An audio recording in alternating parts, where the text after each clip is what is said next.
So finally दोस्तों, आज हम रॉबिन शर्मा द्वारा लिखी the monk who sold his Ferrari के लास्ट चैप्टर पर आ चुके हैं, जहां हम कहानी में बताए गए जीवन के उन 7 सिद्धांतों के बारे में बात करेंगे। लेकिन उससे पहले अगर आपने इस बुक की सभी चैप्टर की समरी नहीं सुनी है तो आपको उन वीडियोस का लिंक नीचे डिस्क्रिप्शन में या ऊपर आई बटन में मिल जाएगा, या आप सीधे हमारे चैनल की प्लेलिस्ट में भी जाकर चेक कर सकते हैं। तो दोस्तों, आज की इस most extraordinary garden of 7 fundamentals of life की समरी शुरू करते हैं।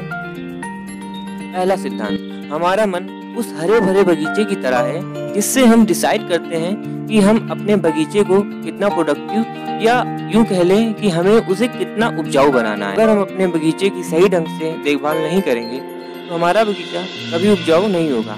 ठीक इस बगीचे की ही तरह हमें और सिर्फ हमें ये डिसाइड करना है कि हमें अपने अपने पॉजिटिव थॉट्स लाने हैं या नेगेटिव। अगर हम पॉजिटिव चीजें सोचते हैं और मन को विचलित होने से रोकते हैं तो हमारा मन और हम भी बहुत प्रोडक्टिव होते हैं, और नकारात्मक चीजें हमेशा प्रोडक्टिविटी से दूर रखती हैं। तो इसलिए हमें सदैव अपनी गलतियों से सीख लेते रहना चाहिए, और यही इस कहानी का पहला सिद्धांत है। दूसरा सिद्धांत कहानी में आए उस लाइट हाउस में छुपा है। जिस प्रकार कोई लाइट हाउस किसी नौका या राहगीरों को सही राह दिखाता है, उसी तरह हमें भी अपने जीवन में अपने लक्ष्य की तरफ लगातार बढ़ते रहना चाहिए, और उसी लाइट हाउस की तरह ही हमें अपना फोकस अपने लक्ष्य पर ही रखना चाहिए। और इसके लिए हमारे अंदर जुनून होना भी बहुत जरूरी है। इसके लिए हमें 5 चीजें करनी होंगी। पहली, हमें यह बखूबी पता होना चाहिए कि लक्ष्य तक पहुंचने के बाद हमारा इनाम क्या होगा, अर्थात रिजल्ट क्या होने वाला है, जो हमें हमेशा हमारे लक्ष्य की तरफ बढ़ने के लिए प्रेरित करता रहेगा। दूसरा, ऑलवेज थिंक पॉजिटिव, हमेशा सकारात्मक सोच, चाहे परिस्थितियां जैसी भी हों।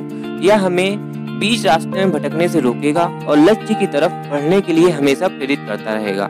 तीसरा, टाइम लिमिट, यानी हमें कितने समय में हमें अपना एक पर्टिकुलर गोल अचीव करना है, ये हमें अच्छे से पता होना चाहिए, क्योंकि हमारी जिंदगी में सिर्फ एक ही गोल नहीं है। चौथी चीज, हमें हमारे लक्ष्य को एक जगह लिख कर रखना होगा और रोज सुबह उसे पढ़ना भी होगा, जो कि हमें हमारे लक्ष्य को याद दिलाता रहेगा और हमारा मन किसी दूसरी जगह विचलित नहीं होगा।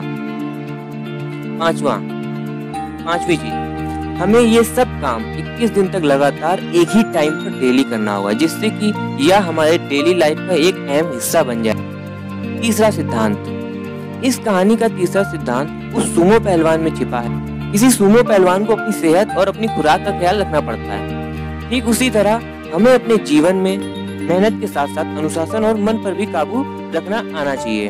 सक्सेस सिर्फ हम पर ही डिपेंड करती है। चौथा सिद्धांत उस सुमो पहलवान की लंगोट से आता है, जो कि पतले तारों से बनी थी। लेकिन कोई भी तार कई सारी पतली पतली तारों से मिलकर बनती है, लेकिन यही जब साथ मिलकर एक बनती है तो बहुत मजबूत हो जाती है। ठीक इसी तरह हमारे अंदर कई ऐसी छोटी छोटी बातें या आदतें होती हैं, लेकिन हम इन पर ध्यान नहीं देते। तो हमें सिर्फ अपने अंदर उपस्थित उन अच्छी आदतों को पहचानना है और उनको एक साथ किसी एक लक्ष्य की ओर लगा देना है। पांचवा सिद्धांत उस सोने की घड़ी में छिपा है, जिसे उठाते वक्त उस सुमो पहलवान गिर पड़ा था। जैसा कि हम जानते हैं कि एक घड़ी समय को दर्शाती है। हर व्यक्ति के पास रोज 24 घंटे ही होते हैं। कुछ लोग बेवजह ही अपना काम रोज टालते रहते हैं। अब इसका मतलब ये भी नहीं कि हम हर वक्त काम ही काम करते रहें, और जरूरत तो सिर्फ इतनी सी है कि हमें सही संतुलन बनाना आना चाहिए। हमें अपनी नॉर्मल जिंदगी और प्रोफेशनल जिंदगी दोनों के बीच सही संतुलन बनाकर रखना चाहिए। और अगर एक बार समय हाथ से निकल गया तो वह वापस नहीं आने वाला, इसलिए हमें हमेशा समय का सही ढंग से पालन करना चाहिए। छठा सिद्धांत वो गुलाब का फूल है, जिससे सूंघते ही उस सुमो पहलवान को होश आ जाता है। ठीक इसी प्रकार हमें दूसरों की मदद करते रहना चाहिए। दुनिया के सभी अमीर लोग खूब दान क्यों करते हैं? वो इसलिए क्योंकि उन्हें ऐसा करके एक सुकून मिलता है, और हमें बिना किसी स्वार्थ के दूसरों की मदद करते रहना चाहिए, क्योंकि तभी हमें सच में सुकून मिलता है। 7वां सिद्धांत, यानी कहानी का आखिरी सिद्धांत, कहानी का वो एक रास्ता और वो छोटे छोटे हीरे। ये सभी चीजें हमारे जीवन की उन छोटी छोटी ढेर सारी खुशियों को दर्शाती हैं चाहे फिर या हमारे किसी के साथ समय बिताना हो, या दोस्तों के साथ मस्ती करना हो, या फैमिली के साथ समय बिताना।